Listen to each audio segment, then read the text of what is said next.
વંદે શ્રી પુરુષોત્તમં ચ પરમં ધામાક્ષરં જ્ઞાનદમ વંદે પ્રાગજભક્તમેવ મનગમ બ્રહ્મસ્વરૂપં મુદા વંદે યજ્ઞપુરુષદાસચરણં શ્રીયોગિરાજં તથા વંદે શ્રીપ્રમુખં મહંતગુણિનં મોક્ષાય ભક્ત્યા સદા.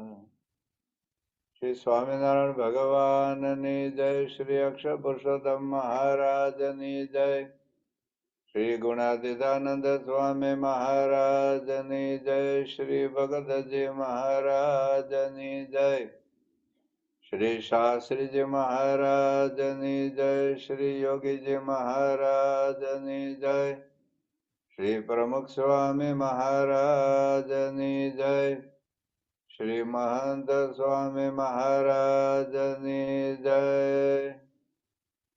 સુરત અક્ષરધામ મહોત્સવની જય.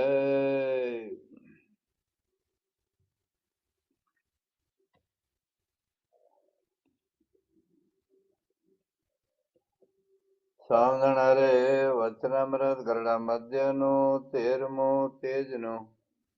સ્વામિનારે 1878 શ્રાવણ વદ અમાવાસ્યાને દિવસ સ્વામી શ્રી સહજાનંદજી મહારાજ શ્રી ગઢડા મધ્ય દાદા ખાતેના દરબારમાં શ્રી વાસુદેવ નારાયણના મંદિરની ઓસરીએ ચાકડા પર વિરાજમાન હતા. ધોળો ખેત પહેર્યો હતો તથા ધોળી ચાદર ઓઢી હતી અને મસ્તક ઉપર શ્વેત પાક બાંધી હતી અને પોતાના મુખારવિંદની આગળ મુનિ તથા દેશ દેશના હરિભક્તોની સભા ભરાઈને બેઠી હતી.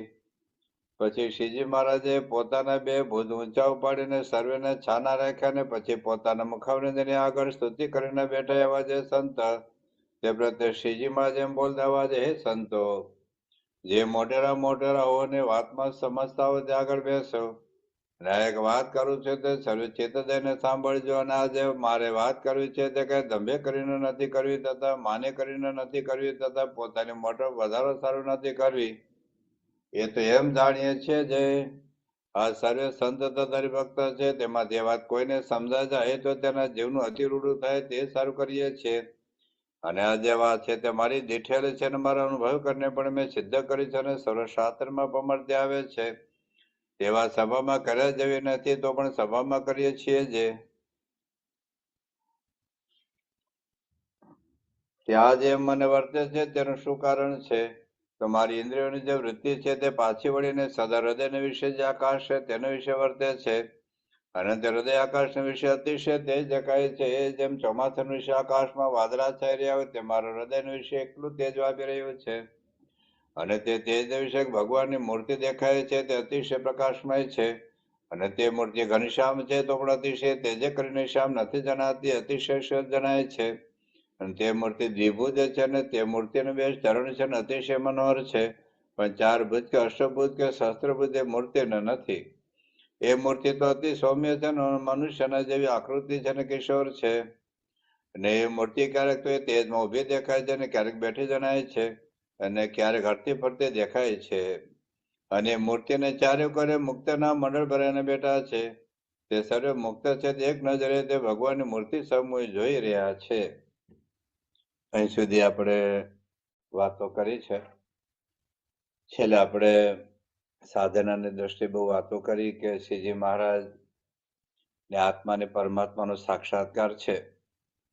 એટલે કે આત્મામાં એ પરમાત્માને જોઈ રહ્યા છે અને આત્માની અંદર પરમાત્માની મૂર્તિને આપણે ધારવાની છે.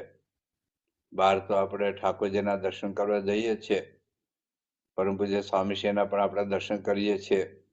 ગુરુહરિ દર્શન આપણે કરતા હોઈએ, પૂજાના દર્શન કરતા હોઈએ, અથવા તો પ્રત્યક્ષ જ્યારે આપણને અવકાશ મળે ત્યારે સ્વામીને લાભ લેતા હોઈએ છીએ, અથવા બાપાની સ્મૃતિ કરતા હોઈએ, પ્રમુખ સાહેબ મહારાજ કે મહંત સાહેબ મહારાજની. પણ એ બધું હવે અંદર ગોઠવવાનું છે. કારણ કે અંદર જો એ પુરુષોત્તમનો પ્રકાશ થાય તો અજ્ઞાનનો અંધકાર જાય. જેમ આપણે વાત કરેલી કે સાપ એ ઉંદરના દરમાં જાય તો ઉંદરડા ભાગે. એમ અંધારું તો દૂર થાય જો પ્રકાશ થાય. તો જે આપણે બાહ્ય દ્રષ્ટિથી ભગવાનને જોઈએ છે એ ધીરે ધીરે અંદરમાં આત્માના વિશે ધારવાના છે એની વાત આપણે ખૂબ ડિટેલમાં કરી હતી.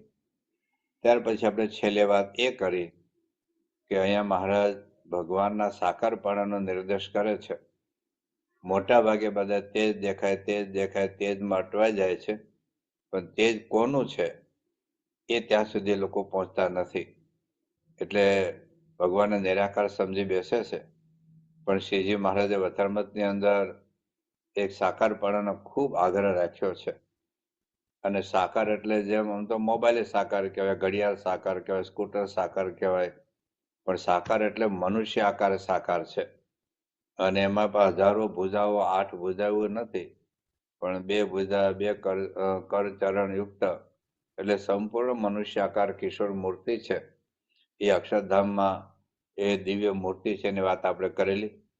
ઘણા લોકો એવું માને છે કે ભગવાન જ્યારે પૃથ્વી પર આવે ત્યારે સાકાર, કારણ કે રામ ભગવાન આવ્યા, કૃષ્ણ ભગવાન આવ્યા, એનો તો સાકાર માનવા પડે, પણ એના ધામમાં એ ખાલી તેજના બિંબ રૂપ છે એવું નથી. તો મહારાજ અહીંયા અક્ષરધામના વિશે ભગવાનની કેવી મૂર્તિ છે એનું આપણે ગયા વખતે ખૂબ ડિટેલમાં નિરૂપણ કરેલું. હવે મહારાજ એક આગળની ભૂમિકાની વાતો કરે છે.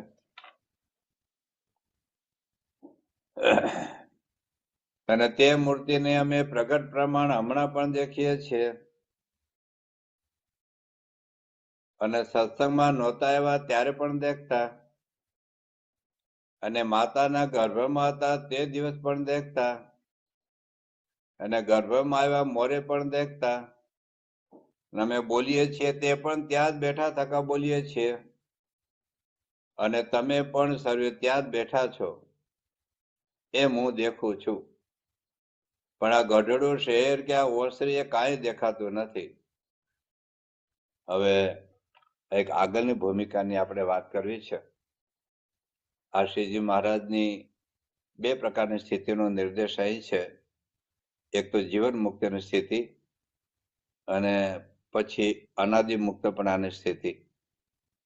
આ 2 સ્થિતિને આપણે વાત કરવાના છે. 2 વચ્ચે શું તફાવત છે, આપણે એને સૈદ્ધાંતિક રીતે શું આમાં મહારાજ કહેવા માંગે છે એ બધું આપણે સમજીશું.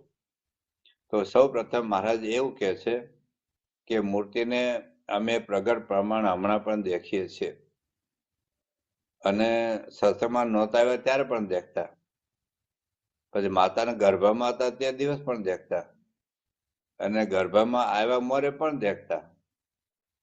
પછી મહારાજ કહે છે કે અમે બોલીએ છીએ તે પણ ત્યાં થકા જ બેઠા થકા બોલીએ છીએ, અને તમે પણ સર્વે ત્યાં જ બેઠા છો એમ હું દેખું છું. પણ ગઢડું શહેર કે આવું હશે કાંઈ દેખાતું નથી. એક સ્થિતિના લક્ષણ છે, પણ સ્થિતિ પ્રાપ્ત થાય એને પહેલા આગળની 2 ભૂમિકાની વાત આપણે કરવી જોઈએ. આ જીવન મુક્તની સ્થિતિ છે, અનાદિ મુક્તની સ્થિતિ છે, એની વાત પછી સમજીશું. પણ પહેલા જ્ઞાન, સાધના અને સ્થિતિ, આ 3 સ્ટેપ છે. જ્ઞાન, સાધના અને સ્થિતિ.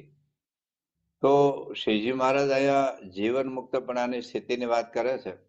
જીવન મુક્તિ એટલે જીવતા હોવા છતાં મુક્તપણાનો અનુભવ, માયાથી મુક્ત, સ્વભાવથી મુક્ત, વાસનાથી મુક્ત, અને દેહ છતાં આત્મા અને પરમાત્માનો સાક્ષાત્કાર, અને દેહ છતાં એ બીજા પણ આત્મારૂપ મનાય, પોતે પણ આત્મારૂપ મનાય, પોતાના આત્મામાં પણ ભગવાન દેખાય, અને બીજાના આત્મામાં પણ ભગવાન દેખાય. જ્યાં જુઓ ત્યાં રામજી બીજુના ભાસે રહે. આ એક જીવન મુક્તપણાની સ્થિતિ છે. અને સ્થિતિ થાય તો અનુભૂતિ થાય આપણને. ભગવાનના સુખનો અનુભવ આપણને પછી થાય. તો આ 3-4 સ્ટેપ આવ્યા. એક તો જ્ઞાન, સાધના, સ્થિતિ અને અનુભૂતિ. તો પહેલા જ્ઞાન, જાણવું જોઈએ આપણે. હવે આપણે થોડુંક સમજ્યા છે. જાણવું, સમજવું, માનવું અને અનુભવવું વચ્ચે આવે છે કરવું. તો શ્રીજી મહારાજે આજે જીવન મુક્તપણાની સ્થિતિ છે, એ સ્થિતિ આમ તો અનાદિ ભગવાન છે, કારણ કે મહારાજ કહ્યું માતાના ગર્ભમાં આવ્યા પહેલા પણ આત્મા અને પરમાત્માને દેખતા હતા. એટલે મહારાજને કઈ આપણી જેમ સાધના કરીને આવી સ્થિતિ પ્રાપ્ત કરી છે એવું નથી. જેમ ગુણાતીતાનંદ સ્વામી એમની વાતોમાં લખ્યું છે, 5મા પ્રકરણને લગભગ 145 કે 146 કઈ વાત છે, એમાં ગુણાતીતાનંદ સ્વામી એવું કહે છે, મહારાજે વચરામૃતમાં જે કઈ વાતો કરી છે પોતાની સાધનાની અને સ્થિતિની, એ તો એક મુક્તનો આદર્શ છે, પણ મહારાજ તો એનાથી પર છે. પછી જેમ મહારાજ એમ એવા સાધુ અક્ષર બ્રહ્મ પણ એ પણ અનાદિત છે, એ આપણી જેમ સાધના કરીને એ સ્થિતિને પ્રાપ્ત કરી નથી. પણ જયારે મહારાજની આ જીવન મુક્તપણાની સ્થિતિને આપણે વાત કરી એની પહેલા આખી સાધનાનો જે ક્રમ મહારાજે પોતાના જીવન દ્વારા બતાવ્યો છે એ પણ આપણે સમજવું જોઈએ. બે વસ્તુ છે, ઘણી વખત જ્ઞાનની વાતો બહુ થતી હોય પણ સાધના કરી જ ન હોય. સાધના જ ન કરી તો સ્થિતિ પ્રાપ્ત કરવાની તો વાત જ જુદી. આજે દાખલા તરીકે હું વચરામૃત ઉપર કલાકો કથા કરતો હોઉં, પણ સાધનાના નામે મીંડું જ હોય, કશું સાધના ન કરી હોય. એમ તો તમે મોબાઈલમાં રેકોર્ડિંગ કરી દો તો મોબાઈલે બોલે રાખે આખી જિંદગી. અત્યારે તો બધું આ સાધનો છે, સુવિધા છે, તો મોબાઈલ કઈ સાધના કરતો નથી. તો જ્ઞાનની વાતો થઈ શકે, પણ જ્ઞાનની જે સ્થિતિ પ્રાપ્ત કરવી એ જુદી ભૂમિકા. આપણે પેલા વાત કરેલી કે જયારે છાંદોગ્ય ઉપનિષદમાં કથા આવે છે કે નારદજી જયારે સનતકુમાર પાસે ગયા અને સનતકુમારને કહ્યું કે ભાઈ મને કઈ જ્ઞાન આપો, ભગવો અધિહિ. તો સનતકુમાર કહ્યું કે નારદજી તમે તો ભગવાનના પરમ ભક્ત છો, તમે તો ઘણા બધા ગુરુકુળમાં ઘણી બધી વિદ્યા પ્રાપ્ત કરી છે, તો મારે તમને નવું શું શીખવવાનું છે? છતાં નારદજીએ ખૂબ આગ્રહ કર્યો કે ના મને ભણાવો.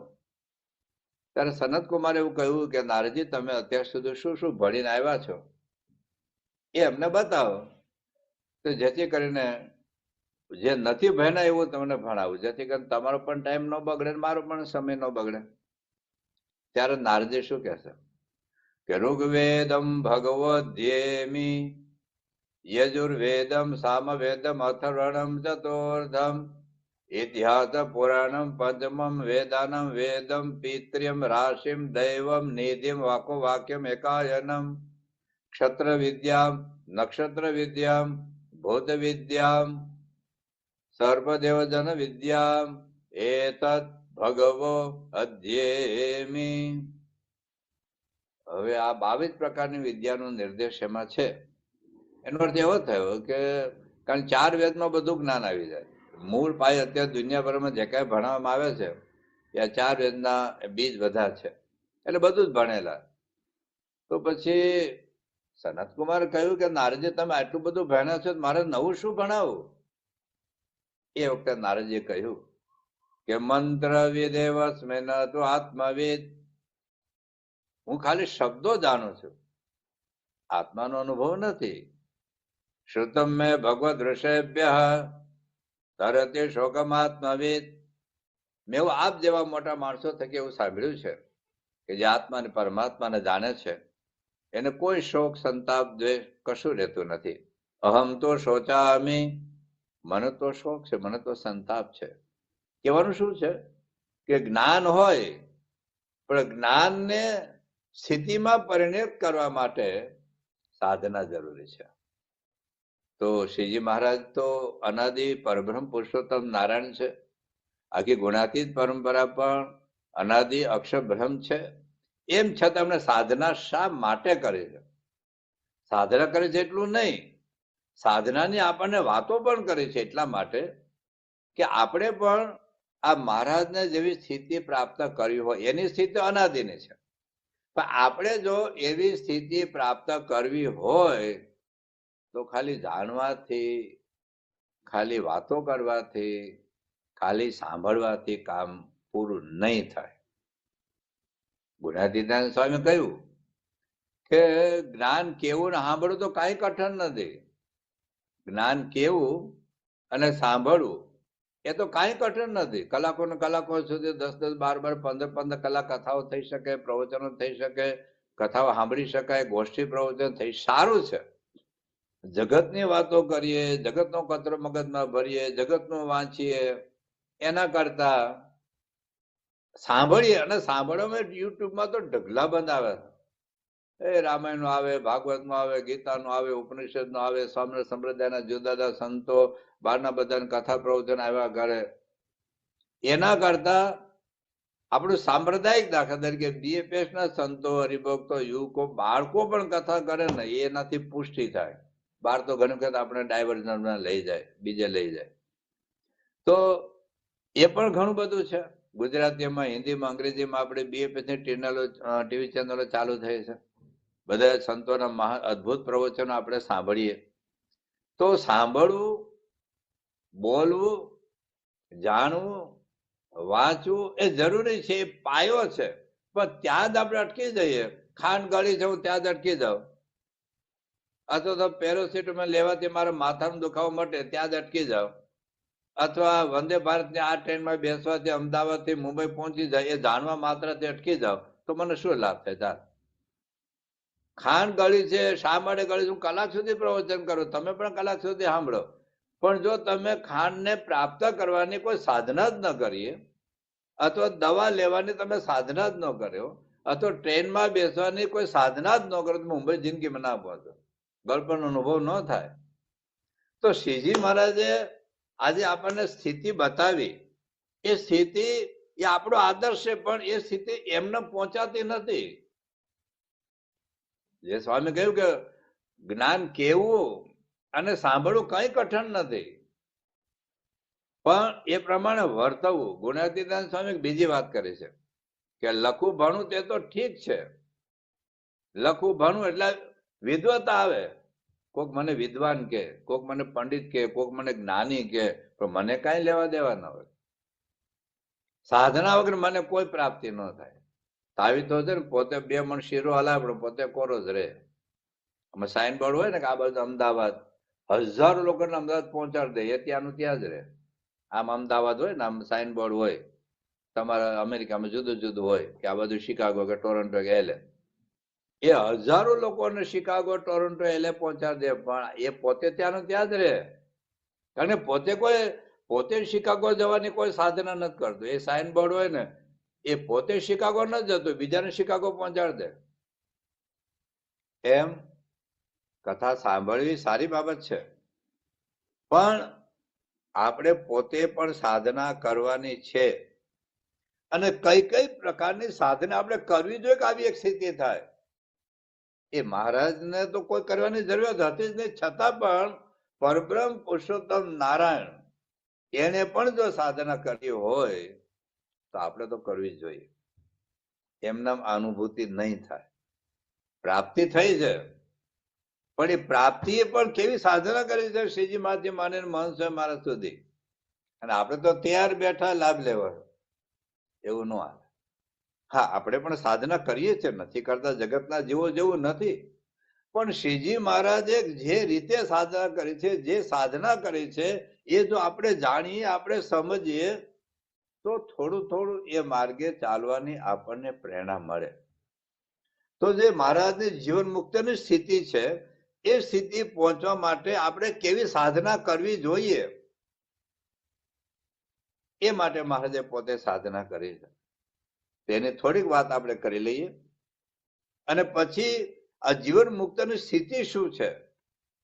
મહારાજ કેવળ સાધના કરેલી સ્થિતિ નથી પામ્યા, પણ અનાદિથી માયા પર છે, પણ આપણે સમજીશું. અને મહારાજ અને ગુણાતીત ગુરુઓ પણ અનાદિથી માયા પર છે, એ પણ આપણે એમના પ્રસંગો દ્વારા સમજીશું. તો સૌ પ્રથમ આપણે શ્રીજી મહારાજ અને સમગ્ર ગુણાતીત પરંપરાનું જીવન જોઈએ, તો એમણે 2 પ્રકારની સાધના કરી છે. એક તો દૈહિક સાધના અને બીજું વૈચારિક સાધના. 2 સાધનાની જરૂરિયાત છે. ખાલી વૈચારિક સાધનાથી કામ નહીં પતે. તમે ગમે એટલો પ્રાપ્તિનો વિચાર કરો, પણ હારવાર જો દૈહિક સાધના નહીં હોય તો પ્રાપ્તિનો વિચાર સિદ્ધ જ નહીં થાય. હા, એ દૈહિક સાધના માટે પ્રાપ્તિનો વિચાર જરૂરી છે. પ્રાપ્તિનો વિચાર કરશું તો દૈહિક સાધના કરવાનું બળ મળશે, હિંમત રહેશે, શ્રદ્ધા રહેશે, વિશ્વાસ રહેશે. પણ કરવું તો પડશે જ, કરવું તો પડશે જ, કારણ કે મહારાજે કર્યું છે. એને તો કોઈ જરૂરિયાત નથી, છતાં આપણને પ્રેરણા મળે એટલે એમણે કર્યું છે બધું. તો મહારાજે દૈહિક સાધના, ગુણાતીત ગુરુએ દૈહિક સાધના કરી છે. તો પેલી સાધના કઈ છે? દૈહિક સાધના. દૈહિક સાધનામાં બે વસ્તુ આવે. એક તો દેહનો અનાદર. દેહને જો લલ્લો પલ્લો રાખીએ, દેહનું લાલન પોષણ કરે જ રાખીએ, તો થોડીક અગવડ આવે, થોડીક તકલીફ પડે, થોડીક મુશ્કેલી પડે, આપણું માઇન્ડ ડિસ્ટર્બ થઈ જાય. અને ડિસ્ટર્બ માઇન્ડ થી આપણી સાધના થાય જ નહીં. થોડીક અગવડ પડે, ભલે બાપાના દર્શન જ કરતા હોય, પણ માની લો કે આપણને એસી માં રહેવાની જ આદત હોય અને અચાનક લાઈટ જતી રહે, અને અમે ગુજરાતમાં હો, ભયંકર ગરમી હો, અને અચાનક લાઈટ જતી રહે અને 2 કલાક લાઈટ આવે નહીં, પછી બાપાનું સુખ શું આવે? પૂજાનું સુખ નહીં આવે. તો શ્રીજી મહારાજે આ દેહ દમન અને વિચાર બે ની વાત મહારાજે કાર્યાણીના 3જા વચનામૃતમાં વાત કરી છે. તો શ્રીજી મહારાજે પેલા પોતાની સાધનાની વાતો કરી છે. આપણે બહુ વચનામૃત નહીં વાંચીએ, પણ ખાલી નંબર આપી દઉં છું તમને, તો આપણે ખ્યાલ આવે. તો મહારાજે કાર્યાણીના 3જા વચનામૃતમાં વાત, અમે જયારે નાનપણમાં હતા ત્યારથી અમે નક્કી કરેલું કે એવું તપ કરવું છે, એવું તપ કરવું છે કે માતાનું લોહી સૂકી નાખવું છે. અને શ્રીજી મહારાજ નક્કી કર્યું એટલું નથી, નક્કી તો આપણે કરીએ કે આજે નિર્જળા ઉપવાસ કરવો છે. ગઈકાલે ઉપવાસ હતો અમારે, ગઈકાલે તમારે આજે. તો નિર્જળા ઉપવાસ કરો છે તો આપણે નક્કી તો કરીએ આગલા દિવસે, પણ બીજે દિવસે આગ્રહ હોય તો સારી વેફર બનાવી, ચીપ્સ બનાવી, સારું બધું ફરાળી આઈટમ આપણે ખાવા બેસી જઈએ. તો તપ ભલે મહારાજ એટલું તપ ન કરી શકીએ, પણ થોડુંક સંયમ જરૂરી છે. મહિનામાં 2 ઉપવાસ આવે છે ગ્રસ્ત માટે. મહારાજ કહ્યું આ 2 ઉપવાસ તો કરવા જ. યોગી બાબા ગયા પેલા તો નિર્જળા, એ નો થાય તો પાણી પીન, એ નો થાય તો દૂધ પીન, એ નો થાય તો શરબત પીન, એ નો થાય તો પછી ફ્રૂટ ખાય, અને બહુ જેવું લાગે તો ફરાળ. આપણે તો તગારું ભર્યું ફરાળ ખાઈએ ને પછી અમે એકાદશી કરી છે. તો ખાલી પ્રાપ્તિનો વિચાર નહીં સ્થિર થાય. આમ તો 3 વર્ષોથી મહારાજે આપણને કહ્યું છે, પણ થોડુંક આ પણ જરૂરી છે. તપ જરૂર છે. જો તપ જરૂરી ન તો મહારાજે કર્યું જ ન હોત. શ્રીજી મહારાજે કાર્યના 3જા વચનામૃતમાં તપ કર્યું છે ને એટલું નહીં, એનું રુચિ પ્રમાણે આખું વન વિચરણ દરમિયાન મહારાજે કેવું તપ કર્યું છે એમાં આપણે જાજુ નિરૂપણ કરવાની જરૂર નથી, આપણે જાણીએ છીએ. મહારાજે પ્રથમ 29મા વચનામૃતમાં જે દેહના અનાદરની વાત કરી એમણે, કે કેટલાક મહિના સુધી વાયુ ભરકીને રહ્યા, કેટલાક મહિના ડોક્ટર સામે અમદાવાદ કે ઓછામાં ઓછા 2 મહિના તો ખરા. 2 મહિના વાયુ ભરકીને, એટલે હું નિર્જળા ઉપવાસ સતત. હમણાં આપણે ઘણા બધા હરિભક્તો સંતોએ મહંત વ્રત કર્યું 5 દિવસનું, અને પછી સંસ્થા તરફથી નિર્ણય આવ્યો કે હવે ના કરવું. તો 5 દિવસના નિર્જળા ઉપવાસ આપણે ફેફે પડ્યું, તો ઓછામાં ઓછા 2 મહિના વાયુ ભરકીને નિર્જળા ઉપવાસ. હવે એ પ્રથમના 29મા વચનામૃતમાં મહારાજે વાત કરે છે કે દેહને કેવી રીતે ફેંકી દીધું છે નદીના પ્રવાહમાં, કેવી ભયંકર ઠંડીમાં, કેવી ગરમીમાં, કેવા જંગલોમાં, સિંહ, વાઘ, વરુ, દીપડા વચ્ચે મહારાજ રહ્યા છે. તો દેહનો થોડોક અનાદર. એવું નથી કે આપણે કહેતા એસી બંધ કરી દેવું, એવું નથી કહેતા ઠંડીમાં આપણે હીટર ચાલુ ન કરવું, એવું નથી કહેતા કે આપણે કદાચ શારીરિક તકલીફ હોય તો નિર્જળા ઉપવાસ કરો, એવું નથી કહેતા. પણ એક રુચિ તો રહેવી જોઈએ, થોડોક સંયમ. અધ્યાત્મ સાધનામાં ઇન્દ્રિયોનો સંયમ, આંખનો સંયમ, કાનનો સંયમ, જીભનો સંયમ. મહારાજે કહ્યું કે એકાદશી દિવસે ખાય નહીં, પણ પાછા ટીવી જોયા કરે, પિક્ચર જોયા કરે, રીલ જોયા કરે, તો ઢોર લાંગણ થઈ. હમણાં કાઠિયાવાડમાં પેલા બહેનો બધા જયા પાર્વતીના વ્રત અને બધા ભાગવતના જાગરણના વ્રત કરતા હોય. હવે એ શું કામ વ્રત કરે કે એનો ધણી 100 વર્ષનો જીવે, એનું સૌભાગ્ય અખંડ રહે. પણ એ જાગરણમાં શું કરે? તમે જો પિક્ચરો જોતા હોય, ટીવી ચેનલો જોતા હોય, ચોપાટ રમતા હોય, ગંદીપર રમતા હોય, તો ધણી જીવાનું હોય તો મરી જાય. હકીકતમાં જાગરણમાં તો ભક્તિ કરવાની હોય, ભગવાનની માળા કરવાની હોય, પૂજા કરવાની હોય, હોમ હવન કરવાના હોય, વિચાર કરવાનો, ભગવાન મહિમા સમજવાનો, પવિત્રતા જાળવવાની, આ બધું જ કરવાનું હોય.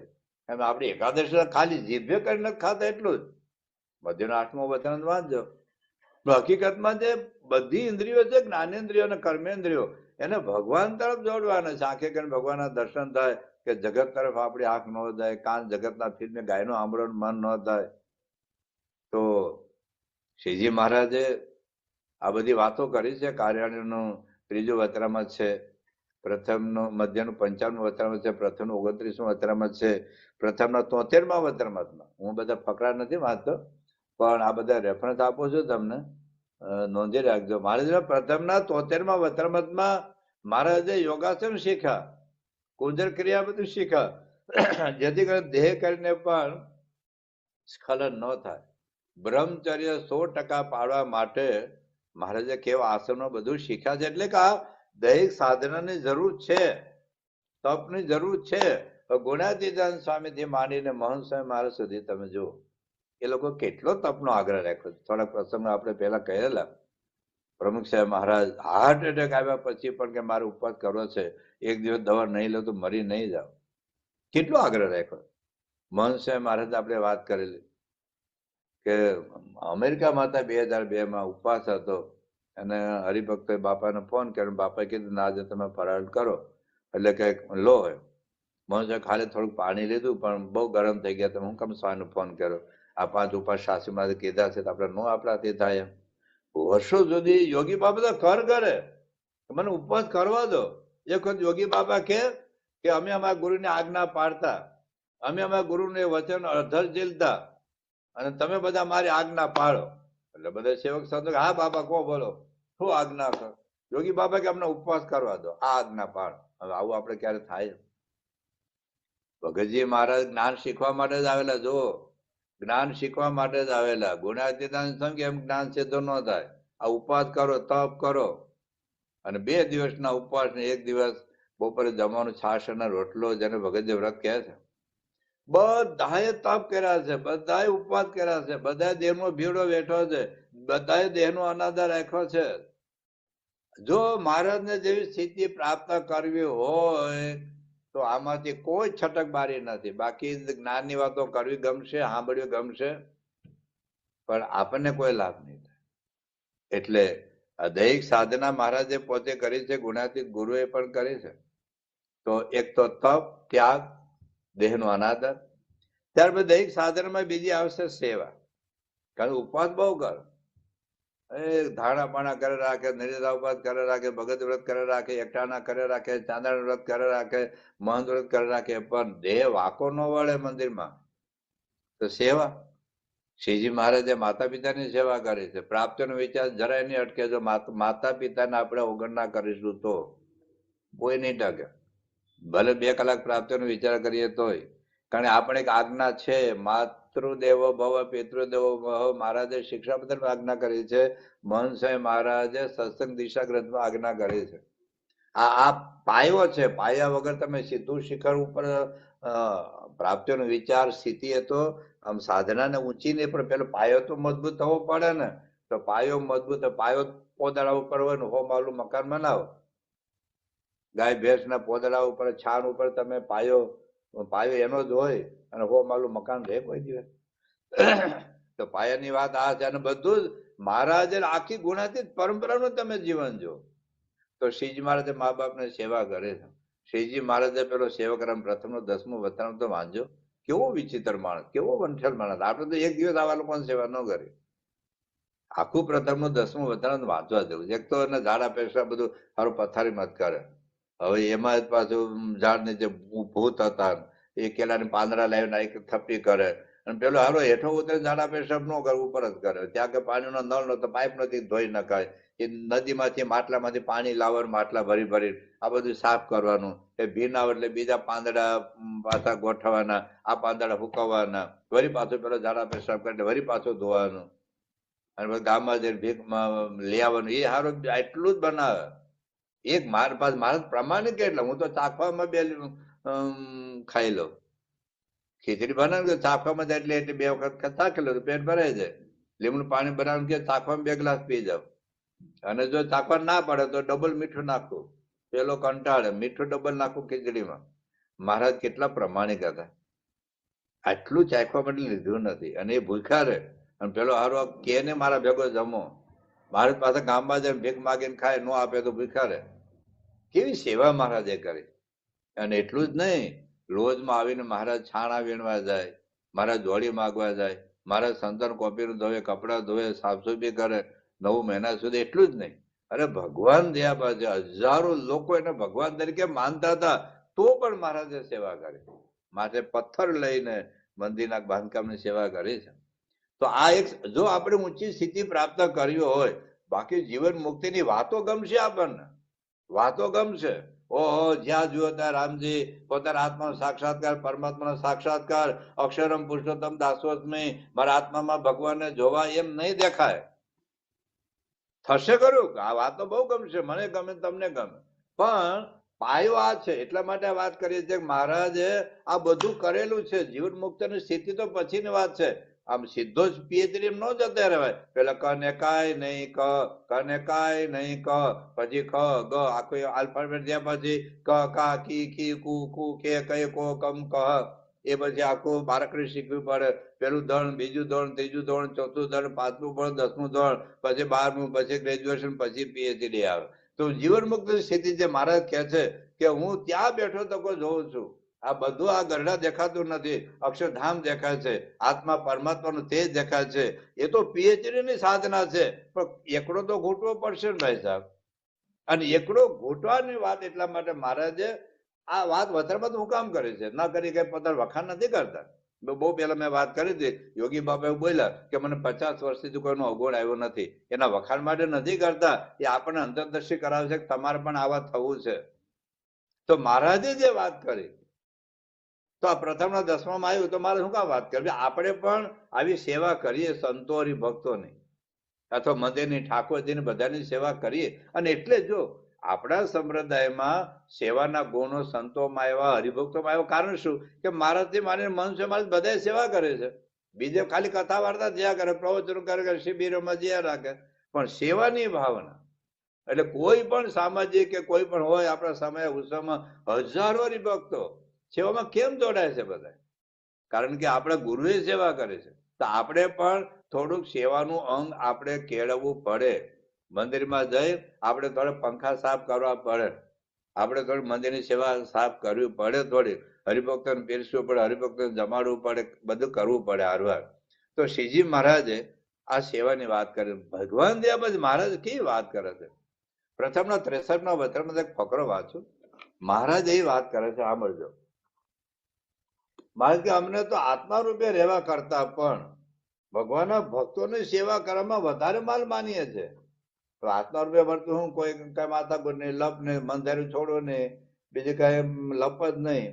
અને પ્રવૃત્તિ કરતા હોય તો શું થાય કે ઘણી વખત બધા પ્રશ્નો થાય બધા, એટલે આપણને થાય કે આપણે કઈ કરવું નથી. તો મારા શું કહેશે, અમને એમ વિચાર થયો છે સત્તા રૂપે રહેવું, તેથી પણ ભગવાન ને ભગવાનના ભક્તો ભેળે દેહ કરીને રહેવું શ્રેષ્ઠ છે. માટે અમને એવી બીક લાગે, શું કે સત્તા રૂપિયા પાછા દેવા નહીં અવાય, તો માટે દેહ કરીને ભગવાન ને ભગવાનના ભક્તની ભેળે રહીને તેને અર્થે જે સેવા બની આવે તે અતિશય શ્રેષ્ઠ સાધન છે. સેવા. મારે અંત્યને 21 ના કહ્યું કે અમે અમને તો વન પર ન રહેવું ગમતું, પણ અમે લાખોના ભીડામાં કેમ રહીએ છીએ. આટલો ભીડો અત્યારે મનુષ્ય, મારે 92 વર્ષની બેઠો, હું વિચાર તો કરું આખી દુનિયામાં 92 વર્ષના દાદા દાદીઓ અત્યારે શું કરતા હશે. તો શાના મને ભીડો બેઠે, શું જોઈએ છે ને એ આપણને શીખવાડે છે. આપણે તો મારી તો હવે 60 વર્ષની ઉંમર થઈ, હવે ઉગતી પેઢીને તક આપો. આપણે શું કહીએ, ઉગતી પેઢીને તક આપો. હવે મનુષ્યમાં તો 83 વર્ષની ઉંમરે તો ગુરુ પદે આવ્યા. દુનિયાની કોઈ કંપની નહીં હોય કે 83 વર્ષની ઉંમરે કોઈ સીઈઓ કે એમડી થયા હોય, અને થયા હોય તો ખાલી નામ ખાતર હોય, આટલું ઇન્વોલ્વ હોય પાછા. તો સેવાની વાત છે. મહારાજ કહે છે અમારે તો જન્મો જન્મ ભગવાનના ભક્તની સેવા જ કરવી છે. આ વૃત્તિ કહેવાય. આ ભાઈ કોક વખત થઈ ન શકે, બરાબર. અત્યારે મન છે કે વાસો ડગવા ન જાય, અત્યારે મન છે કે પાર્કિંગમાં ઉભા ન રહે, અત્યારે મન છે કે બધાને પીરસવા ન આવી જાય, અત્યારે સેવાનો પ્રકાર બદલાવ. સેવા છે, પત્ર લેખન કરવું, પ્રશ્ન હલ કરવા, ફોન એટેન્ડ કરવા, કથા વાર્તા કરવી, પણ સેવા છે. પણ છતાં એ નથી, વર્ષો સુધી એમને વાસણ ઉટક્યા છે. ડોક્ટર સ્વામી, ત્યાગુડી સ્વામી, કોઠાર સ્વામી, વિવેક સ્વામી, બધા સંતો. તો સેવા એ પણ જરૂરી છે આપણા સંપ્રદાયમાં. તો ખાલી તપ નહીં ચાલે, ખાલી ત્યાગ પણ નહીં ચાલે, ખાલી દેહનો અનાદર પણ નહીં ચાલે, બધું જરૂરી છે. અને સાથે સેવામાં બીજું દેહ કરીને એક ત્રીજી સાધના છે કથા. કારણ કે તપ બહુ કરતા હોય, ત્યાગ બહુ રાખતા હોય, દેહનો અનાદરે બહુ કરતા હોય અને સેવાય બહુ કરતા હોય, પણ જો કથાનું અંગ નહીં હોય તો ખોટું લાગતા વાર નહીં લાગે. ગમે ત્યારે મંદિર છોડીને જતા રહે, સંપ્રદાય છોડીને જતા રહે, આપણે અંતરદર્શી જ નહીં થાય, પાછી વૃત્તિ જ નહીં વળે. મેં પેલા એક વાત કરી કે હરિભક્તે મંદિરની જમીનથી માંડીને પ્રતિષ્ઠા સુધીનું બધું બહુ બધું ખર્ચ આપેલું, બહુ બધી સેવા કરેલી, પોતાના નોકરી ધંધા બધું એડજસ્ટ કરીને એટલી બધી સેવા કરતા હતા, પણ પ્રતિષ્ઠા વખતે ખાલી એનું નામ ન બોલાવાનું અને કંઠી કાઢીને જતા. અમેરિકાને એક હરિભક્તની વાત કરું છું, ફરી વખત બાપ આવે ને માફી માગી બધી, પછી બીજા મંદિરમાં જતા રહ્યા, આપણા સંપ્રદાયની શાખાથી એમાં જતા રહ્યા. કાગડા તો ત્યાં કાળા લાગ્યા, પછી આવ્યા પાછા. પણ થોડું કંઈક આગુ પાછું થાય તો કથા વાર્તા આપણે અંતરદર્શી કરાવે, કથા વાર્તા આપણે ભૂલ બતાવે કે બુરા દેખન મેં ચલા બુરા ન મિલા કોઈ, અંતર ખોજ આપકા તો મુજે છે બુરા ન કોઈ. આપણે ક્યાં માન સન્માન પ્રતિષ્ઠા માટે આપણે સેવા કરીએ છીએ, આપણે મોક્ષ માટે કરીએ છીએ. એટલે શ્રીજી મહારાજ માનીને માણસો મારે કેટલું કથાનું આમ, કેટલું કથાનું. મહારાજ કેવું મધ્યના 49માં ધર્માત્મા કે અમને તો કથા વાર્તા તૃપ્તિ થતી જ નથી, અને તમારે પણ તૃપ્તિ ન પામે એ વાત મહારાજે મધ્યના 49માં વચનામૃતમાં વાત કરી. અંત્યના 13માં કથા સાંભળી તો આમ દીવાના થઈ જઈએ. એ અંગ છે ગુણાતીતાન સંઘ, કેટલી કથા વાર્તા, 24 કલાક કથા તો અખાડો ચાલતો હોય. ભગતજી મહારાજ જુઓ, સાચીમાં તો રાત્રે 1-1, 2-2 વાગ્યા સુધી કથા વાર્તા કરતા. યોગી બાપા તો મોબાઈલ કથા વાર્તા. પ્રમુખ સાહેબ મહારાજ એટલી બધી કથા વાર્તા સાંભળી છે. આટલી પ્રવૃત્તિઓ છતાં શ્રીજી મહારાજથી માની યોગી બાપાના બધા જીવન 2-3 વખત સાંભળી લીધા. બધા આપણે મેગેઝિનો, બધા પુસ્તકો બધા સાંભળી લે. અત્યારે મહંત સાહેબ મહારાજ છે જ નવરા, પણ છતાં બાપાને 11 ભાગે સાંભળી લીધા. ભગવાન સ્વામિનારાયણ શાસ્ત્રમાં ભગતજી મહારાજ જીવ જતા ત્યારે સાંભળે છે. તો કથા વાર્તાનો અંગ એ આપણે જરૂરી છે. ખાલી સેવા એ પણ જરૂરી છે, પણ આ બધું શ્રીજી મહારાજે શું કર્યું કે પોતાના જીવન દ્વારા આપણે બતાવ્યું કે જો ઊંચી સ્થિતિ, તમારે પીએચડી સ્થિતિ પ્રાપ્ત કરવી હોય તો આ બધું મેં કર્યું છે, તો તમારે પણ કરવું પડશે, તો પછી જે મહારાજ જેવી સ્થિતિ આપને પ્રાપ્ત થશે. દૈહિક સાધનાની મહારાજે વાત કરી, ત્યાર પછી વૈચારિક સાધનાની પણ મહારાજે વાત કરી. દેહ કરી સાધના બહુ કરતા હોય, પણ વિચાર નહીં ભળે તો રિઝલ્ટ નહીં આવે. મહારાજે કાર્યના 3જા વચનામૃતમાં વાત કરી છે કે દેહ દમન પણ જરૂરી છે અને આત્માનો વિચાર પણ જરૂરી છે. દેહ દમન એટલે દેહ દમન, તપ, સેવા બધું આવી જાય, કલાકો સુધી બેહી રહેવું બધું આવી જાય, પણ સાથે સાથે આ વિચાર, વૈચારિક સાધનાની પણ જરૂરિયાત છે. તો દેહ દમન અને આત્મા વિચાર, દેહ દમન સાંખ્ય વિચાર, દેહ દમન પરમાત્માનો વિચાર, આ વૈચારિક સાધનાની પણ મહારાજ કે જીવનમાં જરૂરિયાત છે. પંચાળાના પહેલા વચનમાં મહારાજે એક પ્રશ્ન પૂછ્યો છે, બહુ અદભુત પ્રશ્ન પૂછ્યો છે. અને હવે આપણે જે પ્રાપ્તિના વિચાર છે, રાજીપાનો વિચાર છે, આત્માનો વિચાર છે, આ બધા વિચારની જરૂર કેમ છે? જો મહારાજે આપણી જ વાત મહારાજે કરી છે. શું કહે છે? જો અમે આ સર્વે મોટા પરમાનંદ તથા મોટા હરિભક્તને પ્રશ્ન પૂછીએ છીએ જે ભગવાનમાં હેત હોય, બરાબર? આપણને બાપામાં હેત છે બધાને, નહીં તો આપણે પૂજાપાઠ ન કરતા હોય, સેવા ન કરતા, ધર્મ ન આપતા હોય, ઘર સભા ન કરતા, રવિ સભા ન કરતા, પાર્કીમાં ઉભા ન રહેતા, સમય ઉત્સવમાં આવતા ન હોય, તો ભગવાનમાં હેત હોય તથા ધર્મમાં નિષ્ઠા હોય. ખાલી ધર્મ પાળીએ છીએ એવું નહીં, નિષ્ઠા પણ છે. આપણે કોઈ દારૂ પાઈ શકે નહીં, દુનિયાની કોઈ તાકાત નહીં આપણે હરિભક્તો કોઈ દારૂ પાઈ શકે, બીડી પાઈ શકે, તમાકુ, ભલે કદાચ પાર્ટીમાં જાય, બધા કોઈકના મેરેજમાં જવું પડે, વ્યવહારિક સંબંધો હાથે હોય, પણ છતાંય આપણે ડુંગળી લસણ નથી ખાતા, બીડી નથી પીતા, તમાકુ નથી ખાતા, આપણે નવરત્ન ગરબામાં નથી જતા. તો ધર્મમાં નિષ્ઠા પણ છે. તો ધર્મમાં નિષ્ઠા હોય તો પણ શું કહે છે? જો વિચારને ન પામ્યો હોય, વિચાર કરવો અને વિચારને પામવું, પામવું એટલે વિચાર સિદ્ધ થવો, વિચાર કરવો અને વિચારને પામવું. મારે પૈસા જોઈએ છે એ વિચાર, પણ પૈસાને પામવું, પૈસા પ્રાપ્ત થવા એક જુદી બાબત છે. તો મહારાજ કહે છે વિચારને ન પામ્યો હોય તો અતિ સારા જે શબ્દ, સ્પર્શ, રૂપ, રસ અને ગંધ એ પંચ વિષય તે જે અતિશય ભૂંડા છે તે શબ્દાદિક પદ વિશે તે સરખા થાય નહીં, અને અથવા તેથી ઉતરતા પણ થાય નહીં, માટે કયા વિચારને પામે? તો વિચાર પામવાની મહારાજ વાત કરે છે. એક મધ્યના 15મા વચનામૃતમાં મહારાજ કહ્યું છે કે સ્વભાવનો વિશે શત્રુપણાનો જો વિચાર નહીં કરીએ, એના શત્રુ નહીં માની, આ મારો શત્રુ છે, ક્રોધ મારો શત્રુ છે, કામ મારો શત્રુ છે, લોભ મારો શત્રુ છે, માન તો ભયંકર શત્રુ છે, પણ ભગવાન સાથેનો સંબંધ તોડાવશે, મારી કરેલી સાધના પર પાણી ફેરવી વળશે, તો નડે ખરા પણ ક્યારે પણ એ મારા દુશ્મન જેવું માનવું, વિચારવું, એનો જો મિત્ર માનીશું એટલો તો ક્રોધ રાખવો જ પડે, નહીં તો ઘરમાં કોઈ અકણા ન રહે, આવું તો બોલવું જ પડે, કેવું જ પડે. હવે આપણે મારે લખ્યું સારંગપુરના 18માં કે દુર્વાસાએ ક્રોધને રાખ્યો તો બીજાને ઠપકારવા માટે, તો ના ડરે. તો એને જો દુશ્મન આપણે માનીએ, જેમ આંખમાં કણું ખટકે આપણે કાઢે પાર કરીએ, દાંતમાં કે કચરો ભરે કર્યા કરે, કાઢે ત્યારે આપણે મજા આવે, કિડનીમાં પથરી થાય ને ખટકે, દુખે તો આપણે કાઢીએ છીએ, એમ સ્વભાવ આપણને ખટકે, એના વિશે શત્રુભાવ. તો મહારાજે આ વિચારની વાતો કરી છે. તો શ્રીજી મહારાજે પોતાના જીવનમાં પણ આ વૈચારિક સાધના છે જ. મહારાજે મધ્યના 95માં પણ વાત કરી સાંખ્યનો વિચાર, આમ તો અખંડ અંત અવસ્થા જેવું રહેશે, લો અખંડ.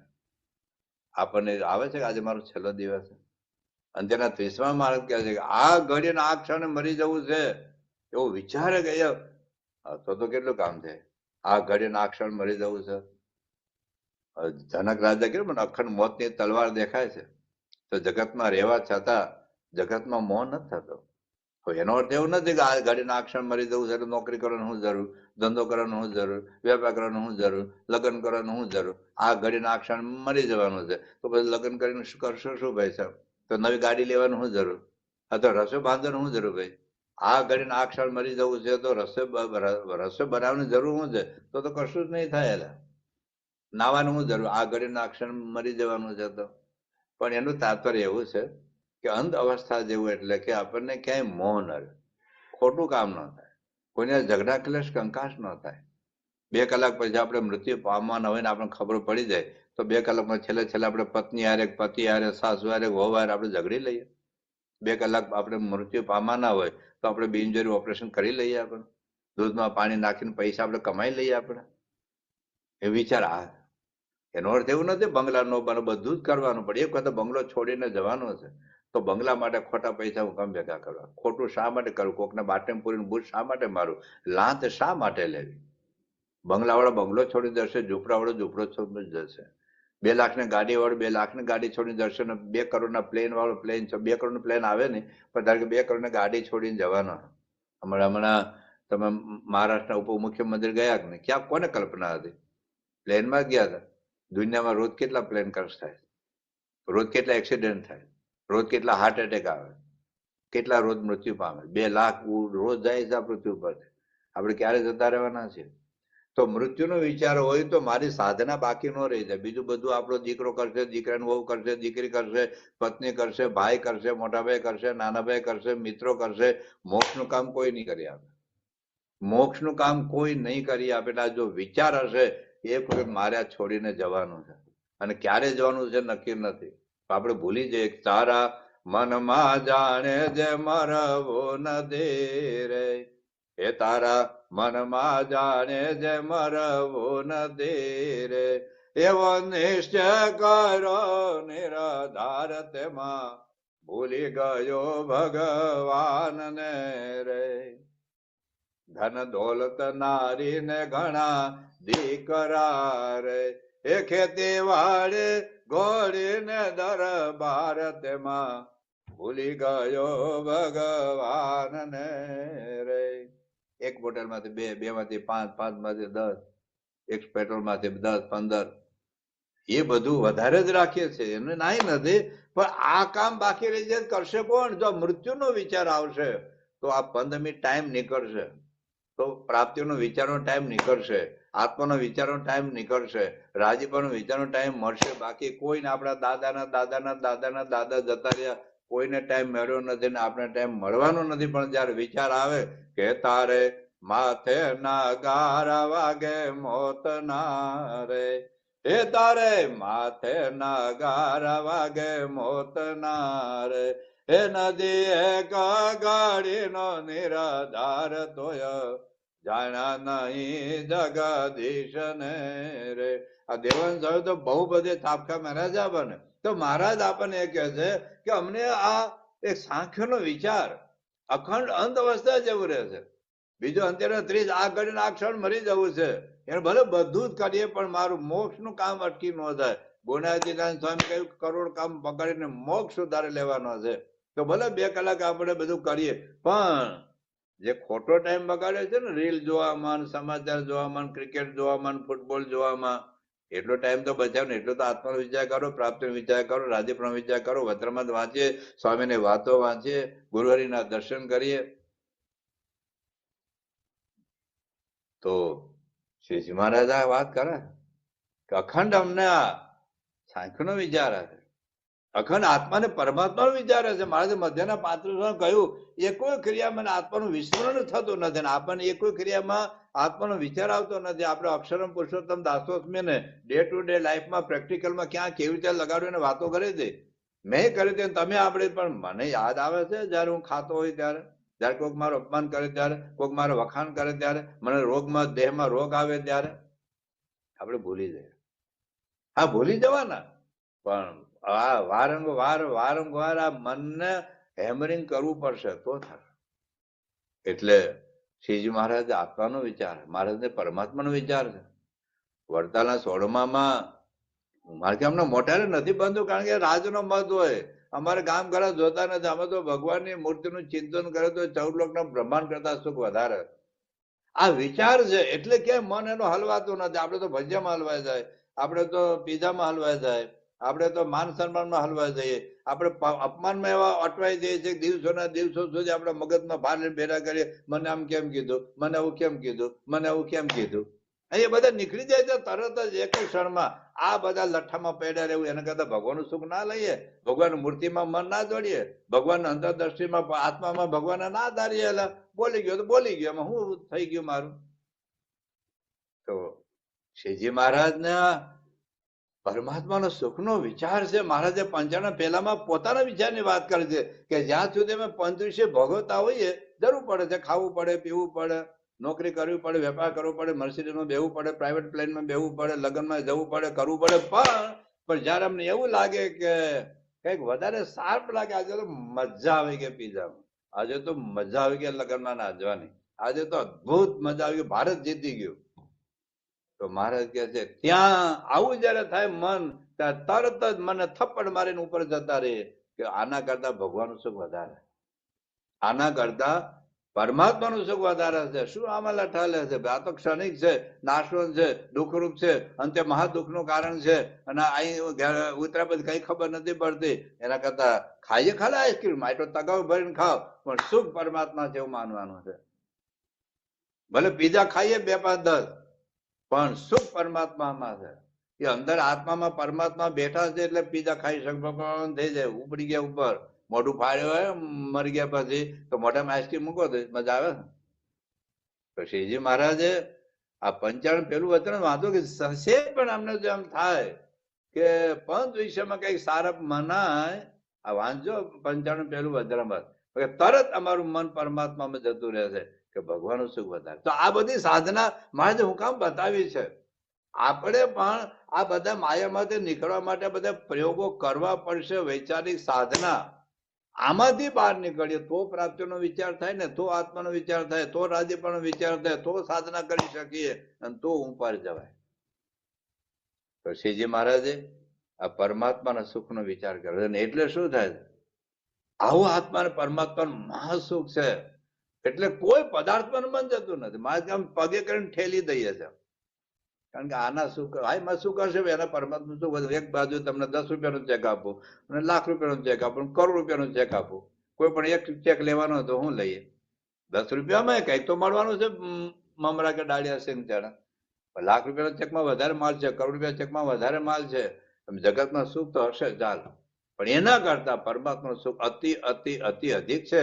મહાદેવ સારંગપુરના પહેલા વચરામૃતમાં વાત કરી છે ને, અનંત કોટી બ્રહ્માનું સુખ એક બાજુ અને એક બાજુ પરમાત્માના ક્ષણ માતા દર્શન સુખ વધારે. અનંત કરે બ્રહ્માંડમાં પછી ક્રિકેટ આવી જાય કે ન આવે, ફૂટબોલ આવી જાય કે ન આવે, પીઝા આવે કે ન આવે, સમોસા આવે કે ન આવે? હવે એ બધા શું કહેતા પરમાત્મા ક્ષણ માતા દર્શન છું. એનો અર્થ એવું નથી કે પીઝા નહીં ખાવાના, પણ માલ ની માન તો પરમાત્મામાં. મને બાપા મળ્યા છે, મહારાજ મળે જેટલું નહીં, મળ્યા તો બધાને છે. મારા આત્મામાં મહારાજ બેઠા છે, મારા આત્મામાં પ્રમુખ સાહેબ મહંત સ્વામી મહારાજ છે, એટલે સુખ છે એનું લેવાનું. તો શ્રીજી મહારાજ એટલા માટે કહે છે અમને આ એટલો ત્યાગનો ઈશક અમને કોઈ મોડો પાડી શકતો. કારણ 10મા મારે લખ્યું, પ્રશ્ન એવો પૂછ્યો કે ત્યાગનો ઈશક તો છે જ, પણ કઈ વિઘ્ન કેમ આવતું? ઉપવાસ તો કરવું પણ હાળો ના પડે છે, જમાઈ ના પડે છે, મમ્મી ના પડે છે. માં કે જેને ખરેખર ઈશક હોય ને રોકો રોકાય. નરસિંહ મહેતા ભગવાન ભજવાનો ઈશક હતો, રોકાય નથી. મીરાબાઈ નો ભગવાન ભજવાનો ઈશક હતો, ધણી હાવ નાણાં કેટલો વિરોધ કર્યો, અટક્યા નથી. પ્રહલાદ ને ભગવાન ભજવાનો ઈશક હતો, બાપે કેટલું દુઃખ દીધું, એ રોકાયા નથી. નદી ને સમુદ્ર મળવાની ઈચ્છા છે, કોઈ આવરણ ટકતું નથી, પર્વત તોડીને નીકળી જાય છે બહાર, પથરાને આજુબાજુ ખેંચીને લઈ જતા રહે છે ઉપર. એમ મહારાજ કહે છે એમને પરમાત્માને કારણે એ સુખ મનાણું.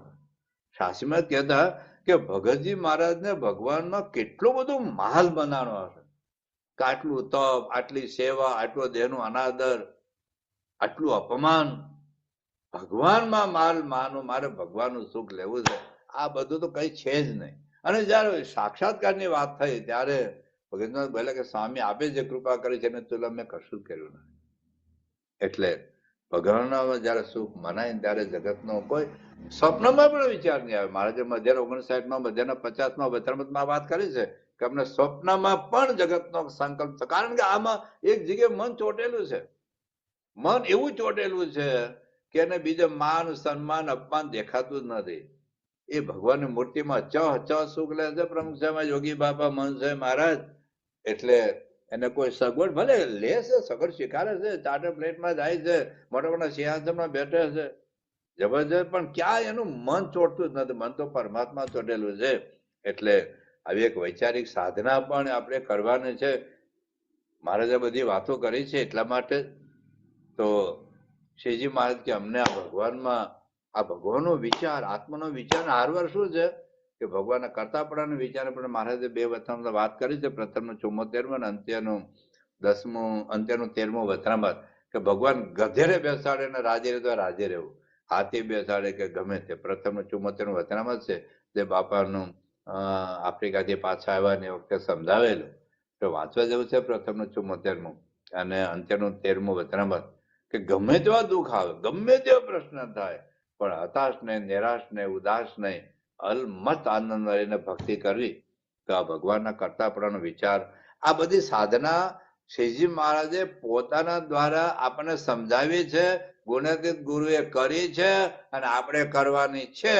જો મહારાજને જેવી જીવન મુક્તિની સ્થિતિ પ્રાપ્ત કરવી હોય તો આ બધું આપણે કરવું જ પડશે. તો અંત્યના બીજી વાત એ છે કે જયારે વૈચારિક સાધનામાં આવે છે, વૈચારિક સાધનામાં એક તો સાંખ્યનો વિચાર આવે, આત્માનો વિચાર આવે, પરમાત્માનો વિચાર આવે. પરમાત્માના વિચારમાં એક તો ભગવાનના કરતાપણાનો વિચાર, ભગવાનમાં અતિશય સુખ છે એનો વિચાર. બીજી વાત એ છે કે થોડું શૂરવીર થવું પડે. હરિનો માર્ગ છે શુરાનો, નહીં કાયરનું કામ જો નહીં. શૂરવીરનો માર્ગ. ઉપનિષદ બોલે કે નયમાત્મા બલહીને ન લભ્ય. જે હાવ દુબળો હોય, દુબળો એટલે માનસિક રીતે નિર્બળ હોય, બળહીન હોય, કાયર હોય, એનાથી ભક્તિ ન થાય. મંદિરના પગથિયા ચડવા બહુ શૂરવીરની જરૂર પડે. પિક્ચર જોવું એ તો નંબારવાનું કામ છે, ન જોવું એમાં બહુ શૂરવીરની જરૂર પડે. 5 લાખની લાંચ લેવી એમાં શૂરવીરની જરૂર નથી. ગરીબ હોય, અડધો રોટલો ખાવા મળતો હોય ને 5 લાખનું દેવું ને એ વખતે 10 લાખની લાંચ ન લેવી ને, એમાં બહુ તાકાતની જરૂર પડે. ને એવી તાકાત બોર્નવિટા પીવાથી, પ્રોટીનિક્સ પીવાથી, અથવા તો રોજ ચડી પીને જોગિંગ કરવાથી, જીમ્સમાં જવાથી આવી તાકાત ન મળે. એવી તાકાત ન મળે. અમારા દેશમાં કરોડોપતિ હોય તો કરોડોને લાંચ લે. કેટલા કલેક્ટરો જેલમાં જાય છે, કેટલા આઈએસ અધિકારીઓ પાસે 500 કરોડ રૂપિયા મળે લાંચ. પણ બધા લેતા હોય, મારે એકલા ન લેવી, એ કેટલી તાકાતની જરૂર પડે. બધા પીતા હોય, મારે એકલાનું ન પીવું, બધું કેટલી તાકાતની જરૂર પડે. તો ત્યાં શૂરવીરતાની જરૂર પડે.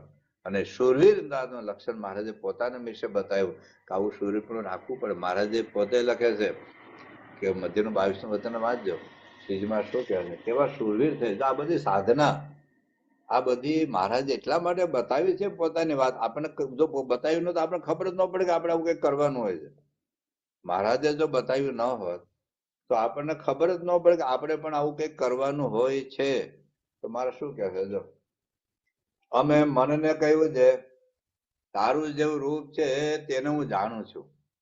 જો ભગવાન વિના બીજા પદાર્થનો ઘાટ ઘડ્યો તો તારા ભૂક્કા કરી નાખે. આપણે તો એ સિવાય જ બધા ઘાટ થાય ભગવાન જેવા જ. તેમજ બુદ્ધિને કહ્યું છે ભગવાન વિના બીજો નિશ્ચય કર્યો તો તારી વાત છે. તેમજ ચિત્તને કહ્યું છે ભગવાન વિના બીજું ચિંતન કરજો તારા પણ ભૂક્કા કરી નાખીશ. તેમજ અહંકારને કહ્યું છે ભગવાનના દાસત્વ વિના બીજું અભિમાન ધર્યું તારો નાશ કરી નાખીશ. આવા શૂરવીર થાય ને તો આ મન બુદ્ધિ ચિત્ત અહંકાર ભગવાનને માર્ગે હાલવા દે, બાકી આ નો હાલવા દે. આ સુપ્રીમ કોર્ટના વકીલો જેવું છે આપણું મન બુદ્ધિ ચિત્ત. અમારા દેશમાં છે ને બધા મોટા મોટા સુપ્રીમ કોર્ટના વકીલો, રામ ભગવાન નથી એવું સાબિત કરી દેવા વકીલો છે અમારા દેશમાં. રામ ભગવાનનું અસ્તિત્વ જ નથી, કોઈ હિસ્ટોરિકલ પાત્ર જ નથી. સુપ્રીમ કોર્ટમાં 450 પેજનું એફિડેવિટ કર્યું હતું આવા લોકોએ. એટલે મન બુદ્ધિ એવી છે, ભાત ભાતની દલીલો કરે. બધું શું જરૂર છે આપણને? ભગવાન મળ્યા બસ હમ તમના તમ હમના. હવે એ હમ તમના તમ હમના તો મહારાજ એટલી જ વાતો ન કરે. દરેક વચરાનું મથોડા એટલું જ હોત. સ્વામિનારે વચરામાં ગરડા પ્રતોનું પહેલું તમ હમના ને હમ તમનાનું. સ્વામિનારે વચરામાં સારંગપુરનું 7મું તમ હમના ને હમ તમનાનું. સ્વામિનારે વચરામાં કાર્યાણીનું પહેલું તમ હમના ને હમ તમનાનું. સ્વામિનારે વચરામાં 95નું 14 તમ હમના હમ તમનાનું. સ્વામિનારે વચરામાં લોયાનું 7મું તમ હમના હમ તમનાનું. આવું છે? પ્રસંગ સાચો છે પણ છતાં મહારાજે બધી વાતો કરી છે. આપણા માટે છે, બીજા કોઈ એક્ટર એક્ટ્રેસ માટે બધી વાતો નથી કરી. આપણે સાધારણ માર્ગે ચાલ્યા છે. હવે ભગવાન મેળા પછી જ કરવાનું હોય, મેડિકલ કોલેજ મેળા પછી જ અભ્યાસ કરવાનો હોય, હોસ્પિટલ મેળા પછી જ દવા લેવાની હોય. 12 એકડા કરીને કોણ પ્રશ્ન પૂછે? એટલે શ્રીજી મહારાજ કેવું છે પ્રથમ 18માં મહારાજ કહે છે, પેલા પ્રથમ 26નું વચન વાંચો. મહારાજ એવું કહે છે, સાંભળજો, તમારો શરીરપણાનો વિચાર છે. આ બધી માનસિક સાધના છે, આ બધું કરવાનું છે. જો ઊંચી મહારાજને જેવી સ્થિતિ પ્રાપ્ત કરવી હોય કારણ કે મહારાજે પોતે કર્યું છે. મારે શું કહે છે જોજો. અને તમે રસે કીર્તન ગાવો છો ત્યારે આંખો મીચીને વિચારીએ છીએ જે આવો વિચાર કરીએ છીએ. અને અમારો વિચાર તો થોડો જ છે, પણ ભગવાન વિના તે વિચારમાં બીજું કાંઈ ટકી શકતું નથી. અને ભગવાનના સ્વરૂપમાં જ રસિક પ્રીતિ છે. તેમાં જો કોઈ વિષય આડો આવે તો તેનું માથું ઉડી જાય, એવો અમારો બળવાન વિચાર છે.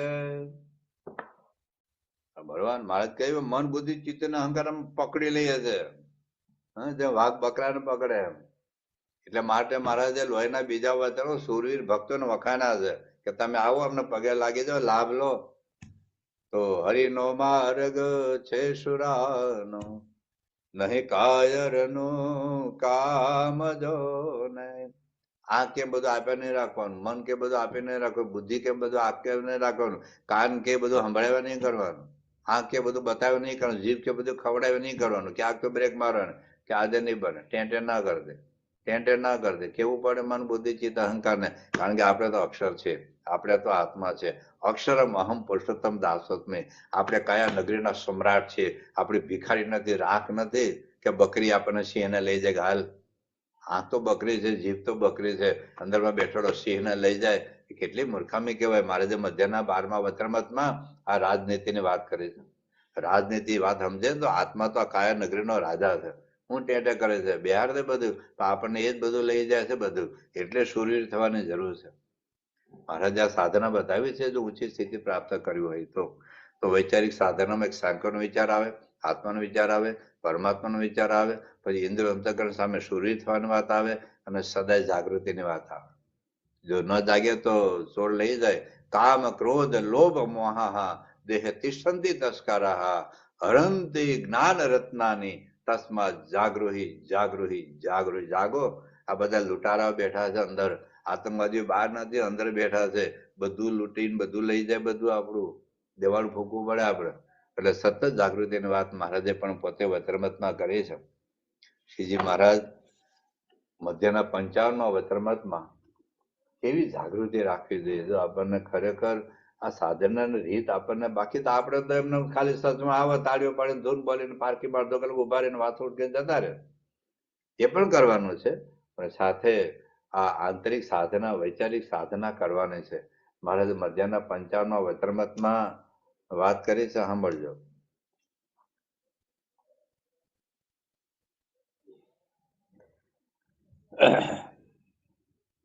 અને અંતરમાં અમે એમ વિચાર રહે છે, જે વિચાર કરું છું એમ નહીં, વિચાર રહે છે સહેજે સાજી. તો આપણે તો દેહ નથી, પૃથક આત્મા છીએ, પણ દેહ જેવા નથી.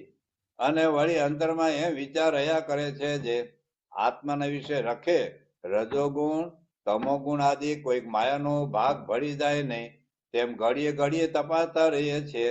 જેમ 16.5 વાળું કંચન હોય એટલે તેને સોનીની પેઢીએ લઈ જાય, અને જો ધણીની લગાડે નજર ચૂકે તો સોનું કાઢી લઈને તેમાં રૂપું ફેરવી દે. તેમાં હૃદયરૂપી સોનીની પેઢી છે, અને તેમાં માયારૂપી સોની છે. તે પોતે બેઠો તકો સંકલ્પ રૂપી જે હથોડો તેના અખંડ ટક્કા મારતો રહે છે. અને જેમ સ્ત્રી સોનીના છોકરા સ્ત્રી હોય તે પારસી કરીને તેને હાથ આવે તો કઈક સોનું લઈ જાય, તેમ ઇન્દ્રિયો અંતઃકરણ એ સર્વે માયારૂપી જે સોની તેના છોકરા સ્ત્રી છે. તે કંચનરૂપ જે ચૈતન્ય તેને વિશે 3 ગુણ તથા પંચ વિષયમાં આસક્તિ તથા દેહાભિમાન તથા કામ ક્રોધ લોભાદિક રૂપ એ જે રૂપ તેને ભેળવીને જ્ઞાન વૈરાગ્યાદિ ગુણરૂપ જે સોનું તેને કાઢી લે છે. અને એ જે સોનામાંથી સોનું કાઢીને રૂપું ભેળવે તો તે 16 વલું 12 વલું થઈ જાય છે. પછી તે સોનાને તાવીને પાછું 16 વલું કરે તો થાય છે. તેમાં જીવને વિશે રજતમ આદિક જે રૂપું ભર્યું છે તેને ગાડીને કાઢી નાખવું, ને પછી કંચનરૂપ જે એક આત્મા તે જ રહે, પણ બીજો માઇક બે કાર્ય રહે નહીં. એવી રીતના વિચારમાં શું કે છે મહારાજ, અમે રાત દિવસ માંડ્યા છીએ, રાત દિવસ. બોલો હવે મહારાજને શું કરવાની જરૂર હતી? મહારાજ શું કામ વાતો કરે છે કે આપણે પણ થોડુંક તો કરીએ, ચાલો રાત દિવસ તો કઈ નહીં, હવાર 2 મિનિટ કરીએ, સાંજે 2 મિનિટ કરીએ, બપોર 2 મિનિટ કરીએ તો કઈ થશે? પછી મહારાજ શું કે છે, એ અમે અમારું અંગ કહ્યું છે તે કહ્યું. હવે એવી રીતે જેને જંગ હોય કે પછી શું કે સાંભળજો. હવે પછી સંત મંડળ એમ કહે છે, હે મહારાજ તમારા વિશે તો માય ગુણનો ભેગ હોય જ નહીં, તમે તો કવિલ મૂર્તિ છો, પણ એ સર્વે તમે વાત કરી તે તો અમારા અંતરની છે, અને તમે કયો જે વિચાર તે અમારે સર્વેને રાખ્યો જોઈએ. તો મહારાજ એ વખતે પરમહંસો સમજતા હતા કે મહારાજને આવો કઈ માયાનો ભાગ નથી, એ તો એના અડે તો માયા બ્રહ્મૃત થઈ જાય. પણ એ આપણને સમજાવે છે કે અમારે આવી સાધના કરવાની છે. એ તો અદાદે માયા પર છે, આપણે માયાની અંદર છે. એટલે આ ભેગ બધો ભળી જાય, બધો ચારે બાજુ આપણને આંખ દ્વારા, કાન દ્વારા, જીભ દ્વારા, મન દ્વારા બધું અંદર ભર્યા જ કરે છે. તો આ જાણપણ મહારાજે અંત્યના 30મા વચરમતમાં એ 5 વાતનું જે અનુસંધાનની વાત કરી છે, જાણપણાની જ વાત છે. જો એક વાત તો આપણે કરી કે આ ઘડીનો આ ક્ષણ મરી જવું છે, પણ પછી મહારાજ શું કહે છે, જો અને વાળી આ 5 વાર્તાનો અમારા વિશે નિરંતર અનુસંધાન રહે છે. કોગદી નહીં, નિરંતર સતત. તેમાં એક તો એમ છે, આપણે આ દેહને મૂકીને જરૂર મરી જવું છે, તેનો વિલંબ નથી જણાતો. એ તો એમ જ નિશ્ચય જણાય છે જે આ ઘડીના આ ક્ષણમાં આપણે મરવું છે, ને સુખ દુઃખ રાજીપો કુરાજીપો સર્વે ક્રિયામાં એવી રીતે વર્તે છે. એટલે સુખે જતું રહેવાનું છે, દુઃખે જતું રહેવાનું. સુખમાં મોહ પામવો નહીં, દુઃખમાં દુઃખી થવું નહીં, કારણ કે આપણે જતા રહેવાના, સુખ દુઃખ ક્યાં આપણે ભેગું આવવાનું છે. રાજીપો કોઈ આપણે રાજી રહે, કોઈ આપણે કુરાજી થાય. આપણે એ કેમ મારી નથી બોલતો, મૂકી દે તો એવું બધું રહ્યા કરે. પછી મહારાજ શું કહે છે, અને બીજું એમ છે, આપણે મરીશું તો આટલું કામ તો આપણે કર્યું છે, ને આટલું બાકી છે તે કરવું છે. લો એવું નિરંતર અનુસંધાન રહે છે. આ કામ એટલે આ નોકરી બાકી છે, ધંધો બાકી છે, દીકરાને હગાઈ બાકી છે, છોકરીનું આણું બાકી છે, આ મોટર લેવાનું બાકી છે, ગાડી રિપેર કરવાનું બાકી છે, નહીં. મારા સ્વભાવ કેટલા ટેડા, માન કેટલું ટેડ્યું, મારામાં દાસભાવ કેટલો આવ્યો, મારામાં ભક્તિ કેટલી આવી, મારામાં અક્ષર પુરુષોત્તમ દાસોત્સવ પણ સિદ્ધ કેટલું થયું, મારા આત્મામાં પરમાત્મા કેટલા સિદ્ધ થયા, મને ભગવાનનો કેટલો વિચાર્યા છે, મને દરેકમાં દિવ્ય ભાવ કેટલો રહે છે, મને દરેકમાં ગુણરાગ દ્રષ્ટિ કેટલી સિદ્ધ થઈ છે. કોઈક મારી ટીકા કરે ત્યારે પણ મને એનો કેટલો મહિમા રહે છે, કોઈક મારું અપમાન કરે ત્યારે પણ મને કેટલો મહિમા રહે છે. તો આ બધું તાળો મહારાજે 2 વચનમાં નામું રાખવાની વાત કરી છે. પ્રથમ 38મું વચનમાં, સારંગપુરનું 18મું વચનમાં. તો આ નામો રાખવાની વાત કરી છે, કેટલું કામ બાકી છે ને કેટલું થયું એમ. અને ત્રીજું એમ છે, અમારા મનમાં પદ વિષયની વાસના ટળી ગઈ છે કે નથી ટળી? લો, એનો તો ક્યાં પ્રશ્ન છે ભાઈ? પછી શું કે છે?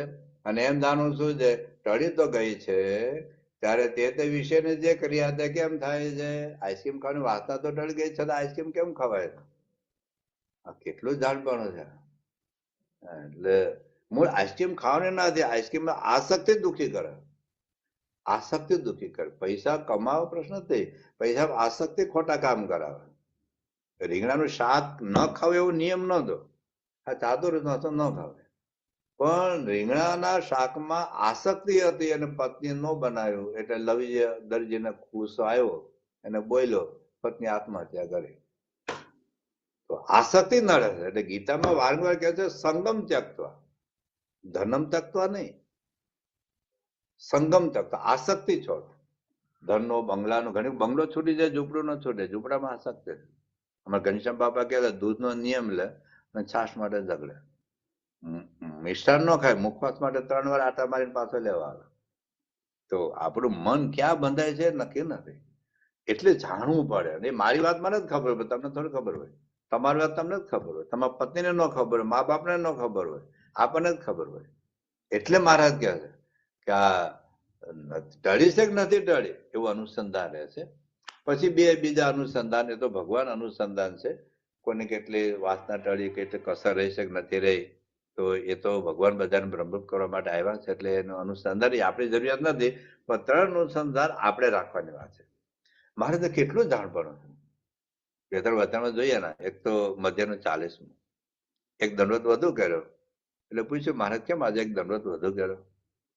કે કદાચ કોક હરિભક્ત દુખાઈ ગયા હોય તો મન કર્મ વચને ભગવાન દુખવાથી આ જીવને જેવું કષ્ટ થાય છે બીજો કોઈ પાપે કરી નથી. એટલે એક દંડવત વધુ કર્યો કે ભગવાન કહે જાણતા અજાણતા ભૂલ થાય તો માફ કરજો. કેટલું જાણ પડે. મારા જે વર્તન અગિયાર કહ્યું 4 જણ દ્રોહ કરતા તમને બીક લાગે છે, ગરીબ હોય, ભગવાનનું ભક્ત હોય, સાધુ હોય, બ્રાહ્મણ હોય, બીક લાગે છે કે રખેવામાંથી દુખાઈ જાય, કારણ કે એનાથી જીવનો નાશ થઈ જાય. મધ્યના 27મા વચન પણ મહારાજ પોતાની વાત કરી, કદાચ અમારે બાળક દુખાઈ જાય ને તો પણ અમને રાજી કરી ત્યારે શાંતિ થાય.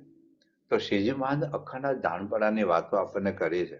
તો એ જાણપણું એમને છે, એટલે કોઈ જગતનો સંકલ્પ નથી થવા દેતા. જાગ્રત સ્વપ્નમાં કે સુષુપ્તિમાં પ્રથમના 18મું જો, મધ્ય 59 જો, તો મધ્ય 39મું વચનામાં છે, પ્રથમનું 18મું છે, મધ્યનું 50મું છે. જાગ્રત ને સ્વપ્નમાં પણ ગાઢ સંકલ્પ નથી થવા દેતા. કેટલા જાણપણ દરવાજે મહારાજ અંત્યના 9મા વચનામાં વાત કરી છે. તો શ્રીજી મહારાજે આ પ્રકારની સાધના કરી છે. હવે જો ખાલી જ્ઞાન હોવું જુદી બાબત છે, સાધના કરવી જુદી બાબત છે, અને સાધના કર્યા પછી સ્થિતિ હોવી ત્રીજી બાબત. દાખલા તરીકે હું અહીંથી ધરમપુરથી અમદાવાદ જવા નીકળ્યા છે, નજીક છે અમારું તિથલ. દાખલા તરીકે હવે 1 કલાક તિથલ થાય, હું 6 કલાક ગાડી ચલાવું અને તિથલ ન આવે તો, તિથલ ના આવે તો મારે સમજવું પડે ને. 2 કારણ હોય, કાંઈ ઘેર જ ન પડ્યો, ગાડી હાલવું હોય પણ ત્યાં હોય, ઘેર પાડો તો વેલ ફરે ને. ઘણું તો ગાડી ચાલુ પણ થઈ ગઈ, પણ માની લો કે એ રસ્તો ખરબચડો, બીજો સારો રસ્તો હોય, સારો રસ્તો મને સુરત પહોંચાડી દે અથવા આ બાજુ સેલવાસ પહોંચાડી દે. એમ હારે રસ્તે જતા રહીએ ને તો બીજો એ તો લપસણો માર્ગ છે, પણ આ રહી જાય. તો સાધના માર્ગે તો ઘણા ચાલ્યા હતા. નરસિંહમાં તમે જો આપણા શાસ્ત્રમાં બધા પુરાણોમાં દ્રષ્ટાંતો બધા છે, બધા ઋષિઓના. આપણે કોઈનો દોષ નથી દેતા, પણ આ તો સાધના માર્ગ છે. તો વિશ્વામિત્ર લો, પરાશર લો, એકાશ્રમ લો, ચૌનર્ષિ લો, નારદે લો, વશિષ્ઠ લો, ઘણા બધા સાધના કરી દે. પણ સ્થિતિને કેટલા પાયમાં? હા, એવું નથી કે પછી ન પાયમાં હોય. એકાદ વખત કોઈ ભૂલ થઈ એટલે કાયમ કાદવમાં પડી ગયો નથી. કાદવમાં પડ્યો હોય તો કપડા ધોઈને પાછો હાલતો થઈને પહોંચી પણ જાય. એક વખત નાપાસ થયો ને તો MBBS MS સર્જન થઈ જાય, IS ઓફિસર થઈ જાય. એક વખત નાપાસ થયો એટલે કઈ બગડી ગયો નથી. હીરો કાદવમાં પડી જાય તો કઈ હીરો કાદવ નથી થઈ જતો, તો ધોઈને ચાલતો થઈ જાય. પણ જાણપણું હોય સિદ્ધિને કેટલા પાયમાં એ અગત્યનું. તો શ્રીજી મહારાજ પોતે ખાલી સાધના નથી કરી, એ સ્થિતિને પાયમાં. તો સાધનાનું રિઝલ્ટ શું છે? સાધનાનું રિઝલ્ટ બાપાને બહુ દયા થઈ ગઈ, ભક્તિ કરી બાપા બહુ રાજી થઈ ગયા, અમેરિકાનો વિઝા મળી ગયો. એ સાધનાનું રિઝલ્ટ નથી. દીકરો નતો દીકરો થયો, સાધનાનું રિઝલ્ટ નથી. સારું પાત્ર મળી ગયું, સાધનાનું રિઝલ્ટ નથી. એ તો મોટા પુરુષ દયા કરીને આપણને આપે છે.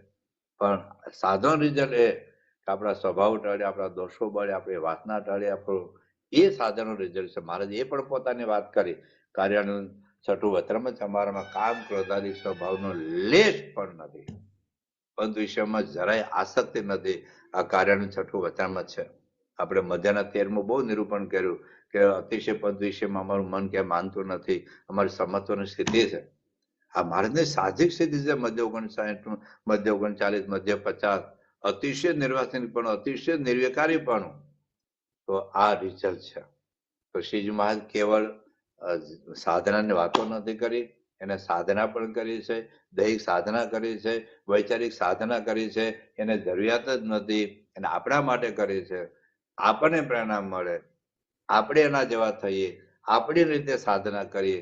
અને સાધનાનું સાચું રિઝલ્ટ એ છે કે આપણા સ્વભાવ, દોષો, વાસના, વિકૃતિ, વિકારો, અહંકાર, માન, ઈર્ષા, ત્યાં ભલે ગમે તેવા આપણે હોઈએ, પણ એક વખત આપણું રિઝલ્ટ એ ન આવે ત્યાં સુધી મારું અધૂરું છે જાણવું પડે, એ આપણે માનવું પડે. અને બધી સાચી સાધનાના રસ્તે આપણે જવું પડે. તો શ્રીજી મહારાજે આપણને આ એક વાત કરી છે, સાધનાની સ્થિતિની વાત કરી.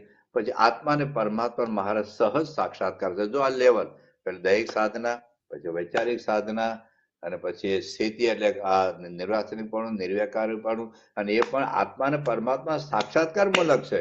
દેહ કે આઈસ્ક્રીમ હું નથી ખાતો એનો અર્થ એવો નથી કે મને આઈસ્ક્રીમમાં આસક્તિ નથી. કોઈ આ જીવન ધારે કે લગ્ન ન કરે તેનો અર્થ એવું નથી કે એનામાં કામ દોષ નથી, એવું એ નથી. કોઈ બાળ બ્રહ્મચારી, હું 18 વર્ષ ઉંમરે જેલમાં ગયો હોય, આખી જિંદગી જેલમાં રહે તો બાળ બ્રહ્મચારી ન કહેવાય. ત્યાગ છે, વૈરાગ્ય નથી. તો પણ મહારાજના જીવનમાં ખાલી ત્યાગ નહોતો, વૈરાગ્ય હતો. કારણ કે આત્મા અને પરમાત્માનો સહજ સાક્ષાત્કાર હતો. અને આત્માનું તેજ દેખાય છે, પરમાત્માનું તેજ દેખાય છે. એ વાત મહારાજે પોતે વાત કરી છે, સાધનાની વાત પણ કરી છે. બધીનું 50માં અમે અક્ષર બ્રહ્મના વિશે અમારા સ્વરૂપને લીન કરી રાખ્યો છે, એ વાત એમણે કરી છે. મધ્યના પાત્રે આત્માનું અખંડ અનુસંધાને છે, એ વાત કરી છે.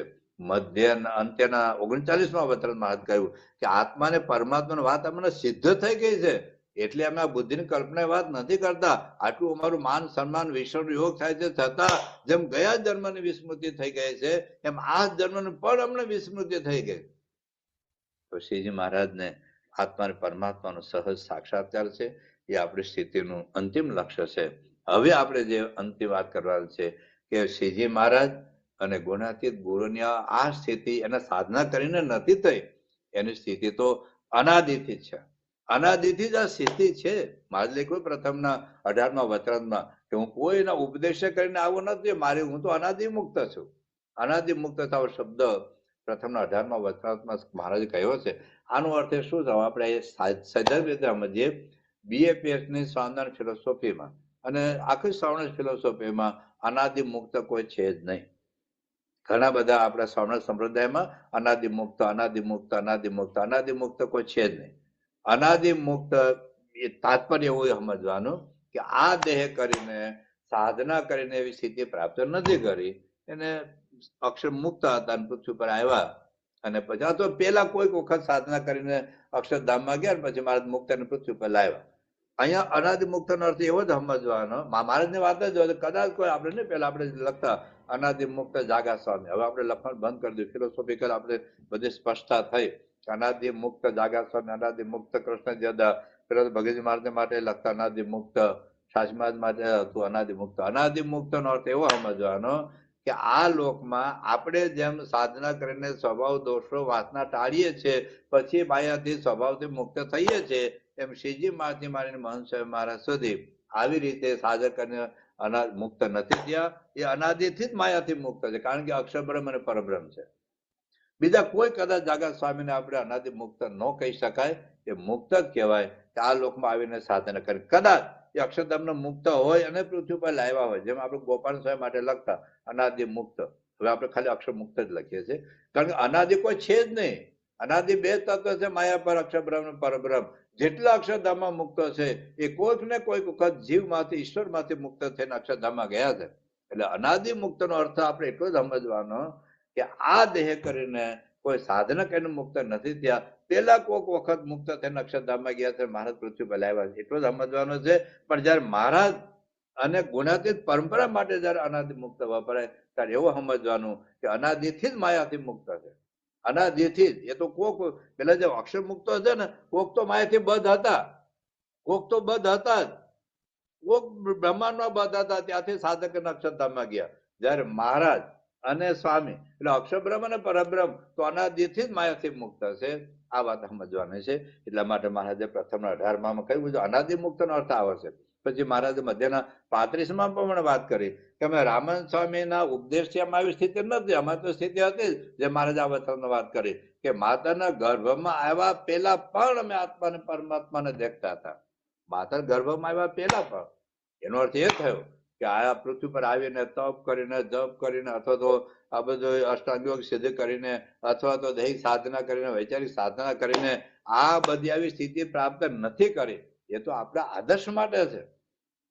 એક વખત પ્રમુખ મહારાજને પ્રોફેસર હનચેન સાઉથ આફ્રિકાના હતા, એને વાત કરી સ્વામી તમારા સંતોને અમે પૂછીએ છીએ ત્યારે એવું કહે છે કે ભાઈ તો અનાદિથી સિદ્ધ છે.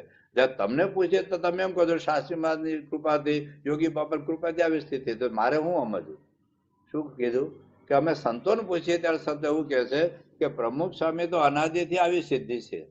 આપ એવું કહો છો કે શાસ્ત્રી મહારાજ યોગી બાપાની કૃપાથી અમારે એવી સ્થિતિ થઈ છે, તો મારે શું સમજવું? ત્યારે બાપા એવું બોલેલા કે આ લોકમાં કેવું પડે છે, રામ ભગવાન ગુરુ કહેરા, કૃષ્ણ ભગવાન ગુરુ કહેરા, મહારાજે ગુરુ કહેરા, યોગી બાપાએ પણ ગુરુ કહેરા. આ લોકમાં કેવું પડે? બાકી સત્પુરુષ તો અનાદિ અક્ષર બ્રહ્મ જ હોય. શાસ્ત્રી મહારાજ હરિભક્ત કે સ્વામી યોગી બાપા છે ને અમદાવાદ વાળા કે અમારે યોગી બાપા જોઈએ છે, મુંબઈ વાળા કે અમારે જોઈએ છે, કાઠિયાવાડ એ એના છોડતા નથી. તો 4-5 યોગી બાપા બનાવી દો ને તો બધાને હરિભક્તો રાજી થઈ જાય. યોગી શાસ્ત્રી મહારાજ કે યોગી તો અનાદિના સિદ્ધ છે, એ કોઈના બનાવ્યા નથી બનતા ભાઈ, કોઈના બનાવ્યા નથી બનતા. એમ અત્યારે પ્રમુખ સ્વામી મહંત સ્વામી એ અનાદિથી જ માયાથી મુક્ત છે. અનાદિ મુક્ત નથી, અનાદિથી જ માયાથી મુક્ત છે એવું માનવાનું. બીજા બધા આપણે કદાચ જે કોઈ મુક્ત પૃથ્વી પર આવ્યા હોય એ પેલા બદ્ધ હતા, પછી મુક્ત થઈને અક્ષરધામમાં ગયા, પછી મહારાજ એના પૃથ્વી પર લાવ્યા, એવી વાત સમજવાની. તો શ્રીજી મહારાજ અને ગુણાતીત ગુરુઓની આ અનાદિથી જ માયા પરની સ્થિતિ છે. અનાદિથી અક્ષર પુરુષોત્તમ બ્રહ્મ પરબ્રહ્મનો સાક્ષાત્કાર છે. હવે જીવન મુક્તિની જે સ્થિતિની વાત કરી મહારાજે, મુક્તપણાની વાત કરી, કે મુક્તપણાના લક્ષણોની જે વાત કરી કે અમને ગરડા દેખાતું નથી, અમને અક્ષરધામ દેખાય છે, અક્ષરધામના બધા મુક્તો દેખાય છે, આ વશી દેખાતી નથી. આ પ્રકારની જે અદભુત વાતો કરી છે એનું તાત્પર્ય શું છે, જીવન મુક્તિ સ્થિતિના લક્ષણ કયા છે, એ પ્રથમ 24 કાર્યાની સાથ એના આધારે આપણે આગળ સમજીશું કે મારે તમને ગરડું દેખાતું નથી, ઓછી દેખાતી નથી, એનું તાત્પર્ય શું છે. જીવન મુક્ત અનાદિ મુક્ત એટલે કે મુક્તપણાની સ્થિતિનું કેવા લક્ષણો હોય અને એવી સ્થિતિ આપણે કેવી રીતે પ્રાપ્ત કરી શકીએ એની વાત આપણે પછીના પ્રવચનમાં જોઈશું. હવે આપણે જે પ્રશ્નો છે આપણે પ્રશ્નો જોઈશું. શ્રી સ્વામિનારાયણ ભગવાનની જય. પેલા આપણે આ પૂરું કરી દે પછી પ્રશ્ન આગળ લઈશું. ગુણાતીતમ ગુરુમ પ્રાપ્ય બ્રહ્મ રૂપમ નિજાત્મના વિભાવ્ય દાસ ભાવેન સ્વામી નારાયણમ ભજે. શ્રી હરિમ સાક્ષરમ સર્વદેવેશ્વરમ ભક્તિ ધર્માત્મજમ દિવ્ય રૂપમ પરમ શાંતિદમ મુક્તિદમ કામદમ કારણમ સ્વામી નારાયણમ નીલકંઠમ ભજે. શ્રી હરિમ.